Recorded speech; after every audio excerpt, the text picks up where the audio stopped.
Quem aqui já sofreu injustiças nesta vida? Levanta a mão. Já foi injustiçado em alguma situação? Para minha surpresa, muita gente, né? Praticamente todos nós. Você já se viu numa circunstância onde as estruturas ao seu redor pareciam mesmo te desconhecer? Parecia que você era invisível, você era totalmente desprezado, esquecido, injustiçado. Nós vamos ler um texto que conta uma história de 5 mulheres que estavam sendo injustiçadas. E como foi que elas enfrentaram essa condição de injustiça numa sociedade patriarcal. Então, coloquemos-nos em pé para a leitura do texto bíblico, livro de Números, capítulo 27, diz assim: Então vieram as filhas de Zelofeade, filho de Éfer, filho de Gileade, filho de Maquir, filho de Manassés, entre as famílias de Manassés, filho de José. E são esses os nomes delas. Os nomes dessas mulheres aqui estão registrados: Macla, Noa, Ogla, Milca e Tirza. Já conheceu alguém com algum desses nomes? Não é uma história assim tão conhecida, né?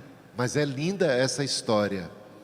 E aqui estão os nomes destas mulheres. Elas são mulheres de destaque: Macla, Noa, Ogla, Milca e Tirza. Elas se apresentaram diante de Moisés, diante do sacerdote Eleazar, e diante dos chefes, e diante de todo o povo, à porta da tenda do encontro, dizendo: Nosso pai morreu no deserto, e não estava entre os que se ajuntaram contra o Senhor no grupo de Corá, mas morreu por causa do seu próprio pecado, e não teve nenhum filho homem, apenas estas 5 mulheres. Eram suas filhas, ele faleceu. Por que se tiraria o nome do nosso pai do meio de sua família, só porque não teve filhos do sexo masculino?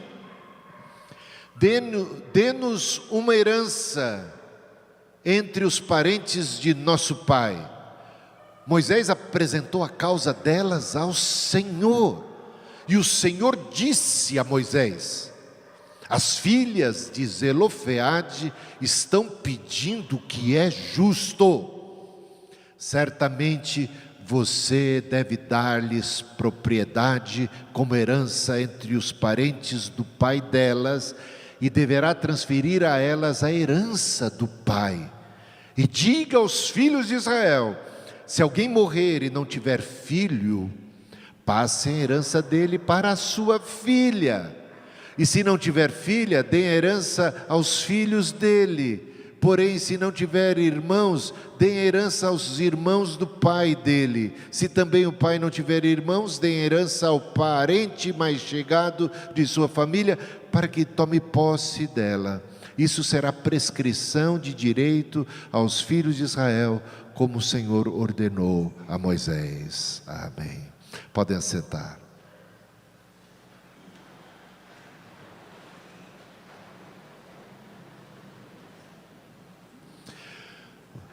Dá para apresentar aí o PowerPoint? O terceiro slide. Já está aqui atrás, né? Terceiro, o problema. Vamos para o problema aqui. Qual era a questão?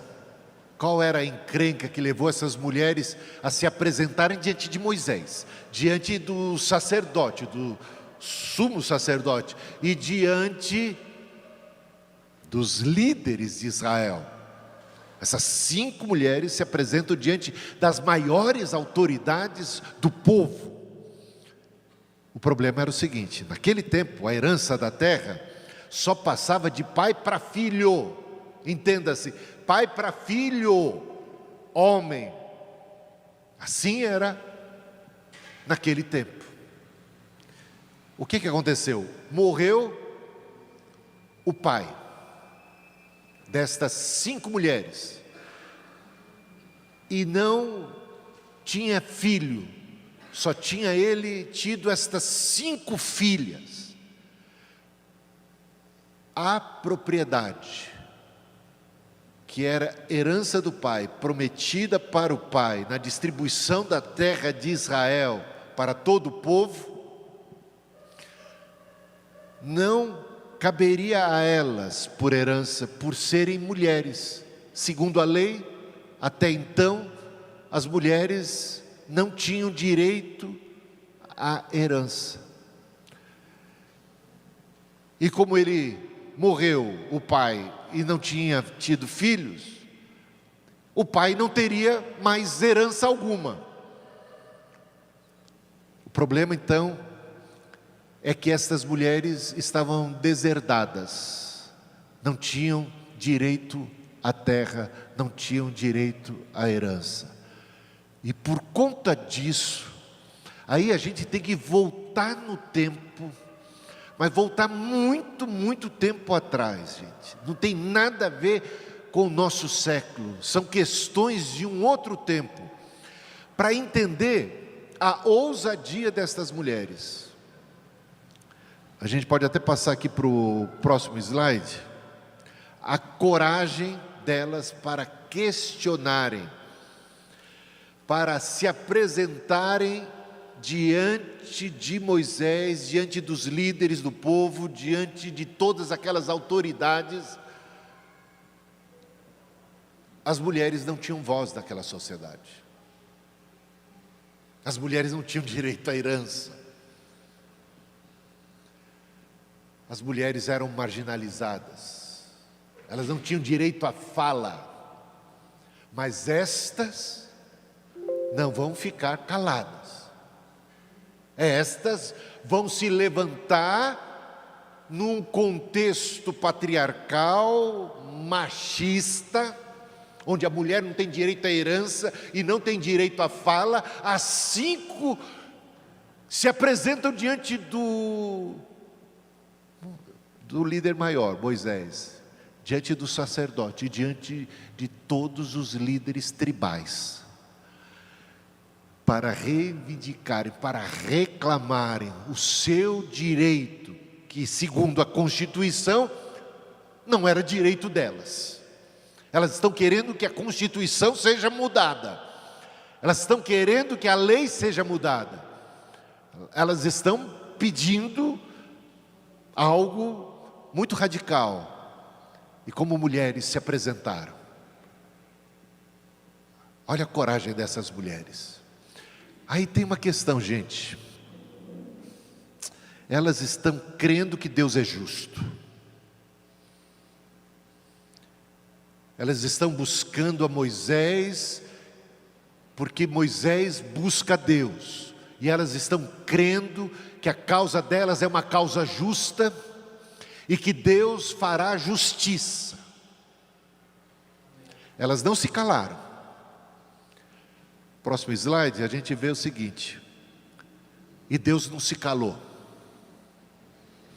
Deus fala nessa conjuntura, e fala em favor do direito destas mulheres. Deus defende o direito das mulheres de terem herança, reconhece o direito delas de terem fala, e julga a causa em favor das mulheres. Saiba que Deus tem um lado. Ele é sempre do lado do fraco, Ele é sempre do lado do humilde, Ele é sempre do lado do marginalizado, Ele está sempre do lado do pobre, Ele sempre está do lado do desprezado, Ele sempre está do lado do oprimido, Ele sempre está do lado do órfão, Ele sempre está do lado da viúva, Ele sempre está do lado do pobre, Ele sempre está do lado dos desprezados, dos marginalizados, dos oprimidos. Deus toma posição aqui. Deus mostra aqui que a sua justiça é superior às tradições. Deus não é refém das estruturas culturais. Deus ouve os clamores dos marginalizados. Isso nos revela que a lei de Deus é viva, é dinâmica, sensível às necessidades humanas e sempre aponta para a justiça do seu reino, meus irmãos. E aqui essas mulheres poderiam ter ficado quietas, poderiam simplesmente se resignar diante da realidade opressora, poderiam simplesmente dizer: a vida é assim, sempre foi assim, o que fazer?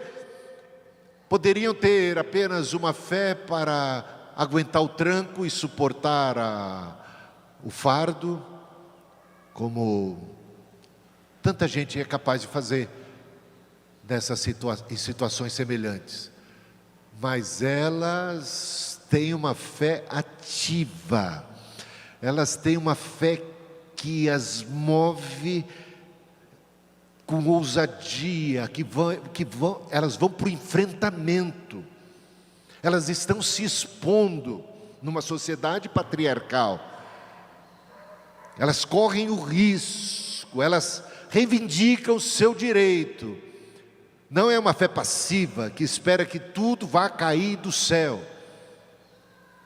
Elas se colocam, elas se movem, elas tomam uma atitude concreta.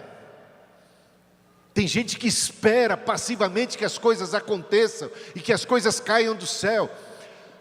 Mas Deus quer que nós também sejamos movidos, que a gente se mova, que a fé que há em nós seja uma fé que nos leve à ação, a uma ação concreta, uma ação de fé, de confiança na justiça divina. Nós não ficamos de braços cruzados, apenas orando e esperando que as coisas aconteçam. Nós nos colocamos a serviço da causa da justiça. Nós abrimos a nossa boca. Meus irmãos, abrir a boca em favor da causa da justiça é algo que é penoso, muitas vezes. É algo que traz transtorno. É algo que faz com que a gente acabe não sendo muitas vezes tão querido assim. Mais fácil é aceitar passivamente que as coisas sigam o seu curso e a gente simplesmente resignado aceite tudo ao nosso redor. Louvado seja Deus pela atitude destas mulheres que agem de maneira exemplar, e Deus honra a atitude delas, e Deus se manifesta a favor delas, Deus fala em favor delas, e por conta delas, é por conta delas que uma nova lei é estabelecida em Israel, que vai favorecer gerações futuras. Meus irmãos, como é importante e fundamental o nosso papel no presente, porque não diz respeito único e tão somente à nossa própria causa, ou a um contexto mais limitado. Quando nós trabalhamos em favor da justiça, isso alcança muito mais do que aquilo que seria o nosso contexto. Vai muito mais adiante. Elas acreditavam na promessa da terra, acreditavam que aquela herança era delas também, e fizeram muito bem, porque assim o foi. Legado e identidade. Outra coisa que a gente vê, veja lá a frase delas na hora de reivindicar: o nosso pai, o nome do nosso pai, dos nossos antepassados. Por conta desta lei, o nosso pai não terá herança. Nós não teremos herança, mas o nosso pai não teve filho, então porque ele não teve filho, o nosso pai não vai ter herança. Ele morreu, mas e o nome dele? E a identidade familiar? Elas honram o nome do pai. É a nossa casa, é a nossa família que vai ser deserdada. Não somos nós apenas mulheres, mas é o nosso pai. É o nosso pai que vai ficar sem herança entre os filhos de Israel. Então, a importância de honrar os pais. Mulheres como agentes de mudança, em um contexto patriarcal, elas se tornaram exemplos de liderança feminina. A voz das mulheres é vital na construção de uma sociedade mais justa. Amém? Vocês não estão muito animados, né? Vou dar uma segunda chance. A voz das mulheres é vital para uma sociedade mais justa. Que as mulheres abram sua boca em prol da justiça. Aplicações práticas: defender as causas justas, não ter medo de questionar normas que perpetuam desigualdades, confiar na justiça de Deus. Deus valoriza a sinceridade e o clamor dos marginalizados. Agir com sabedoria, como as filhas de Zelofeade. É possível buscar mudanças sem confrontação hostil. A gente vai lembrar de Martin Luther King, vai lembrar do Gandhi. São figuras históricas que mostram que é possível protestar, levantar a sua voz, manifestar-se pacificamente, como elas fizeram aqui.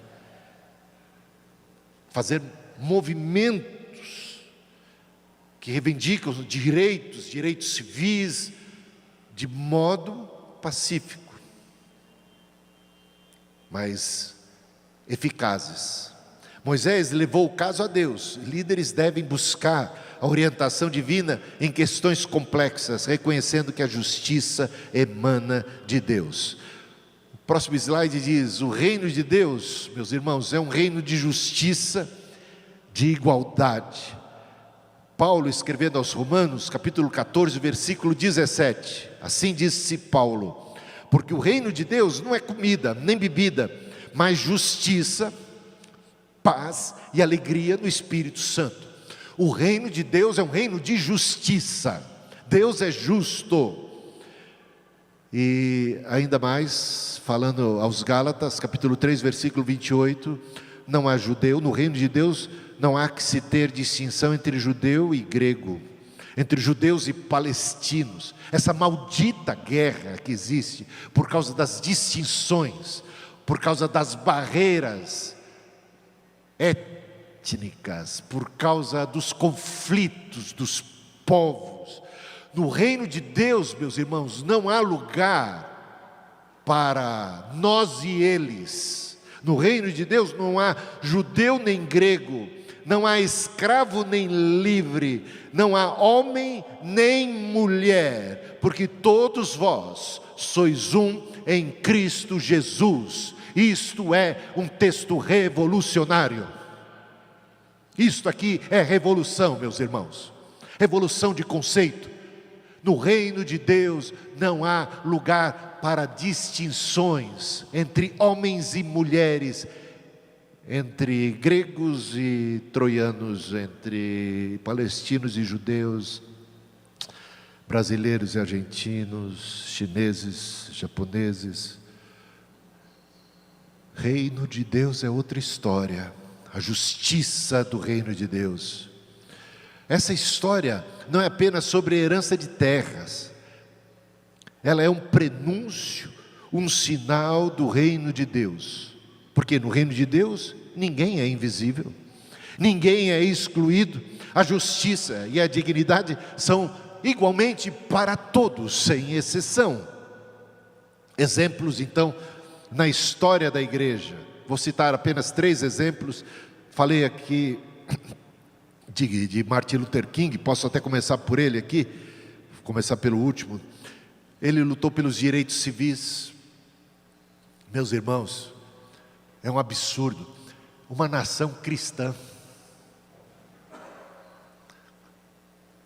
que tem valores cristãos, e que se tornou uma nação racista. Racista. Essa é a história dos Estados Unidos. Racismo não deixou de existir numa nação cristã. Crentes, cristãos, praticavam descaradamente o racismo. Esse restaurante é um restaurante para brancos. Negros não são bem-vindos. No ônibus, esse aqui é o lugar dos brancos. Os negros que fiquem naquele canto.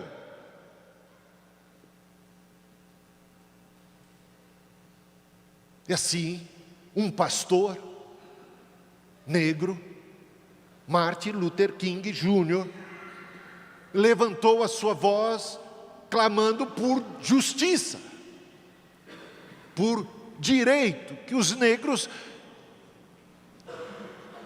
têm igual direito aos brancos, não devem ser tratados de maneira distinta, não deve haver discriminação, não deve haver racismo.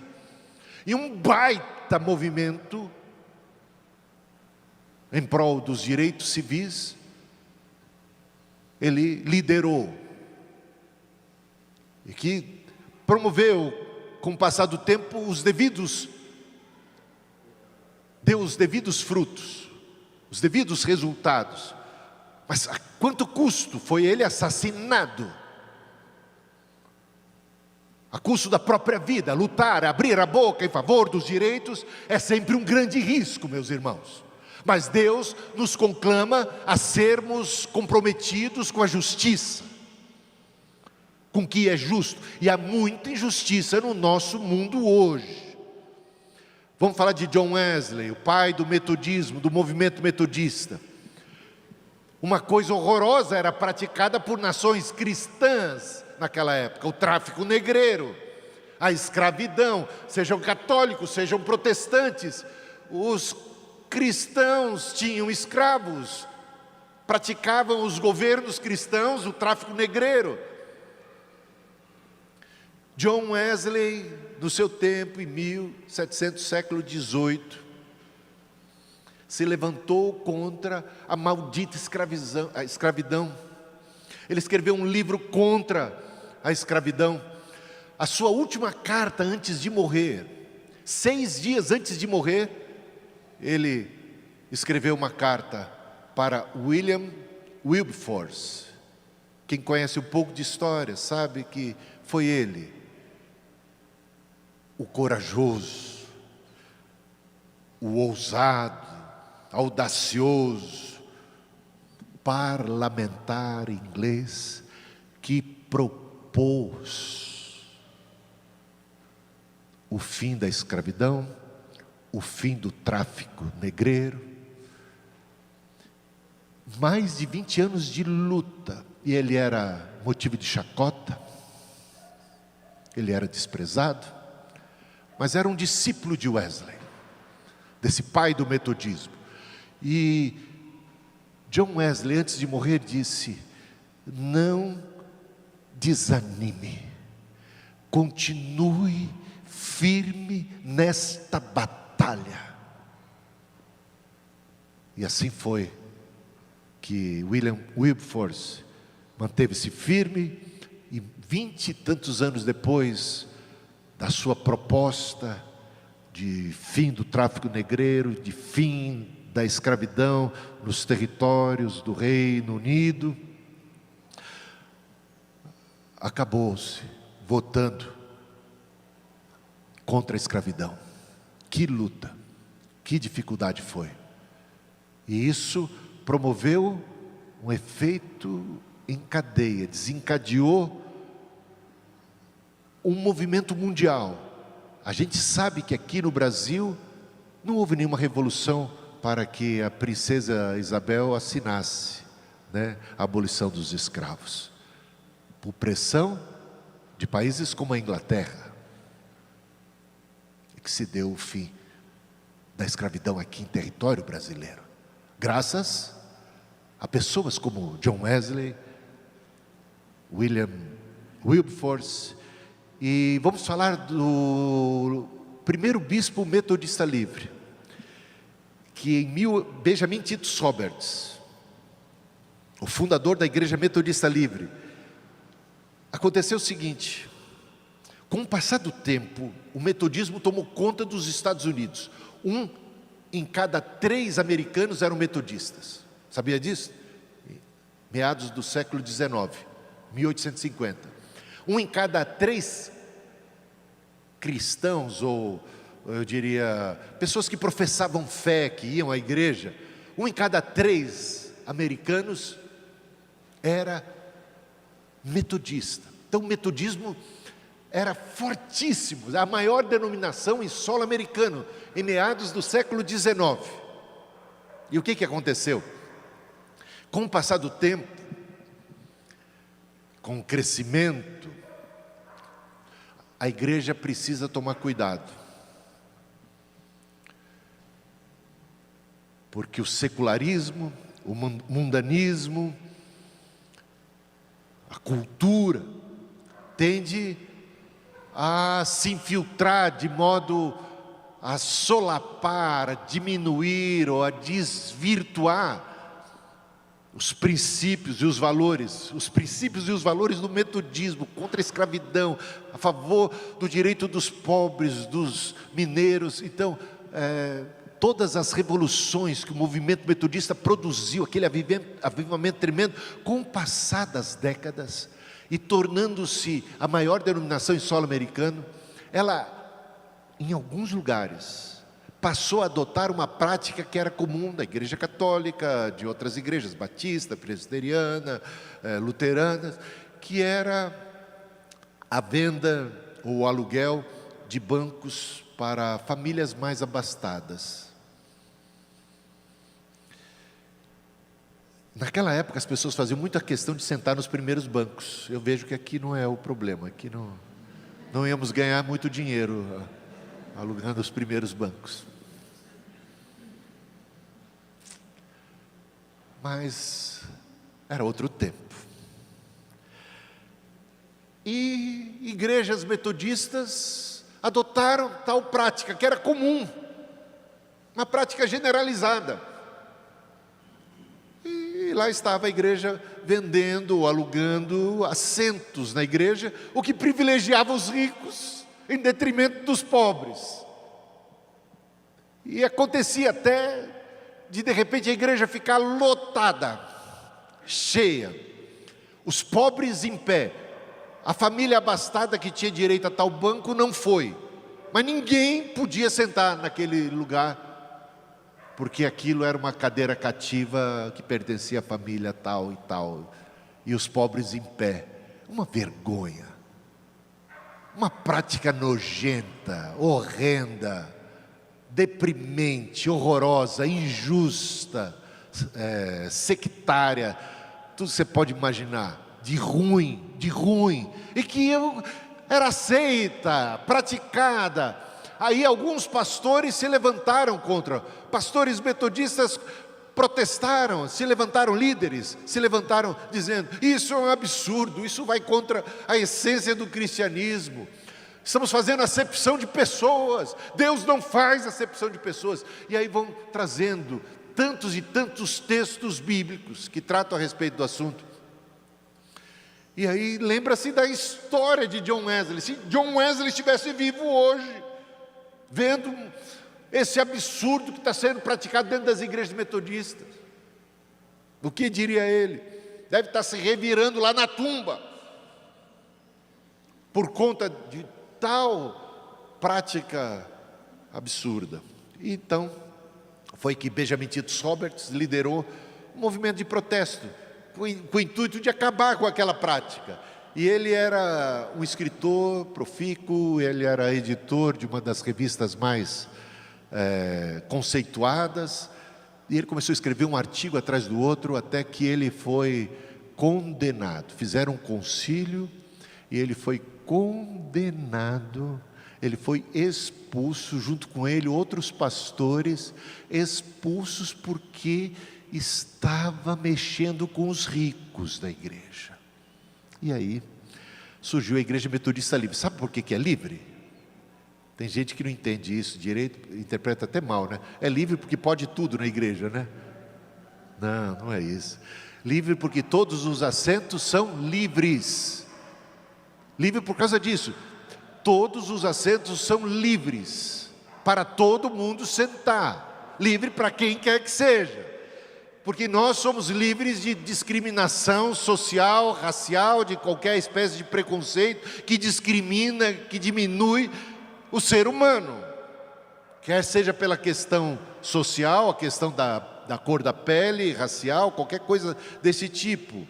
Aliás, todos nós pertencemos à mesma raça, a raça humana, meus irmãos. Somos irmãos porque somos filhos do mesmo Adão e da mesma Eva. E assim foi, meus irmãos. 3 exemplos históricos e assim eu vou para a conclusão. Buscar prioritariamente o reino de Deus. Olha o texto, Jesus falando assim: buscai em primeiro lugar o reino de Deus e a sua justiça, porque o reino de Deus é justiça, porque no reino de Deus não tem lugar para pobre, para rico, para branco, para negro, para asiático, não tem lugar para distinção de qualquer espécie, escravo, livre, todo mundo é igual no reino de Deus.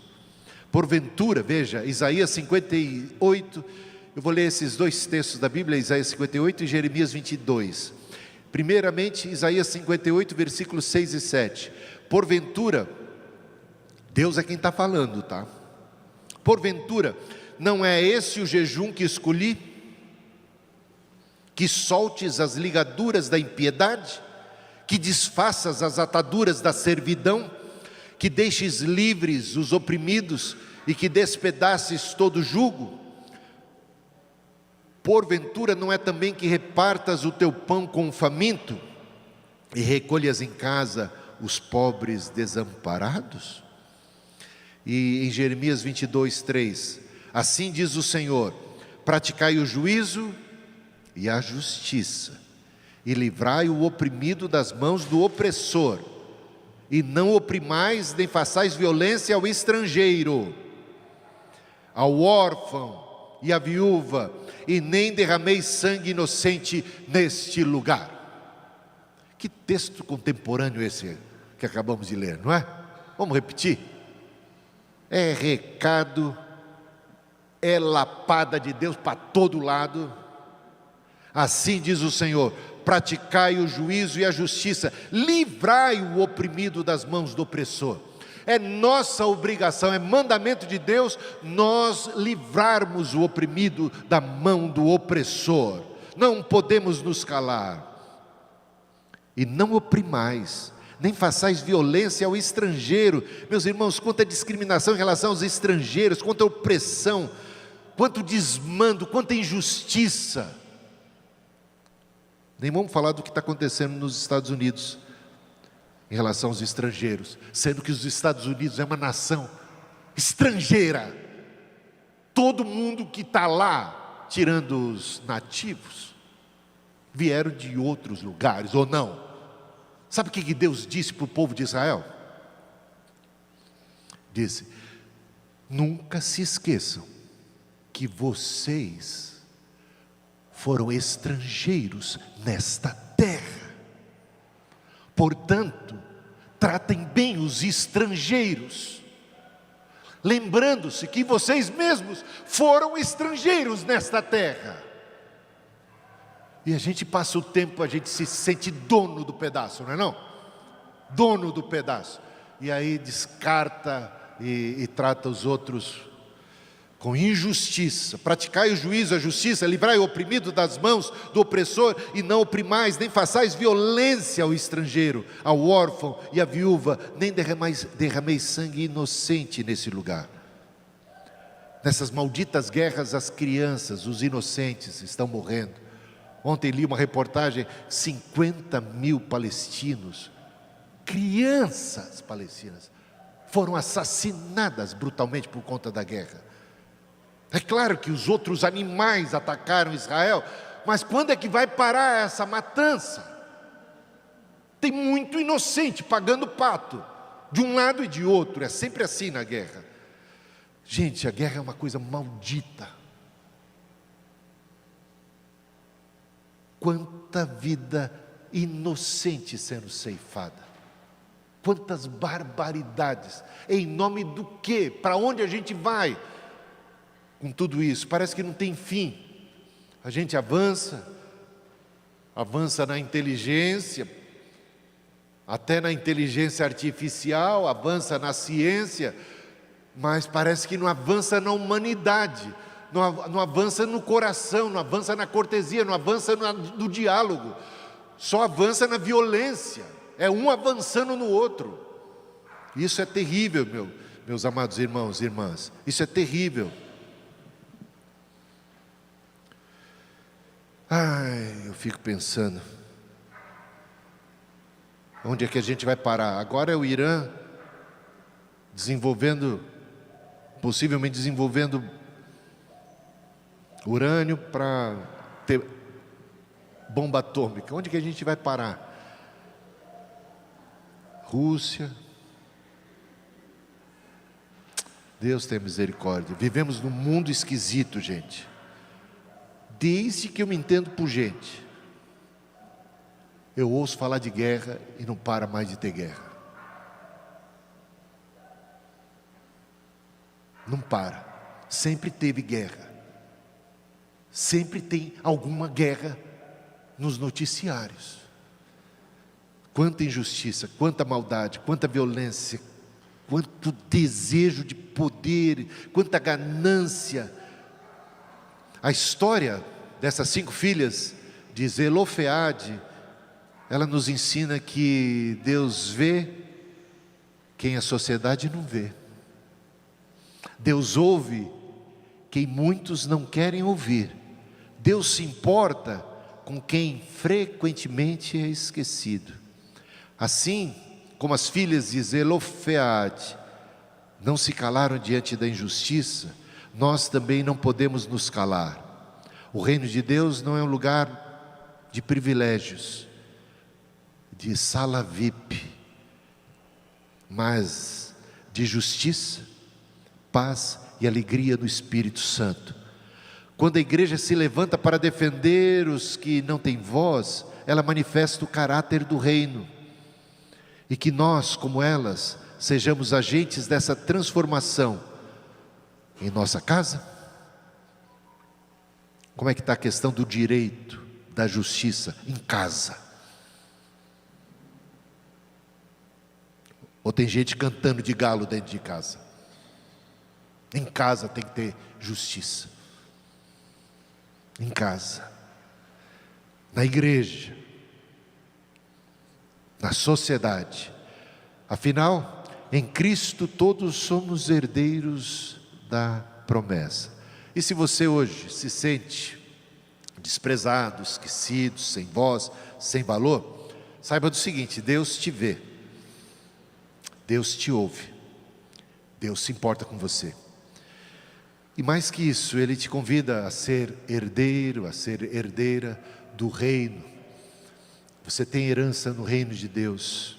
Amém e amém.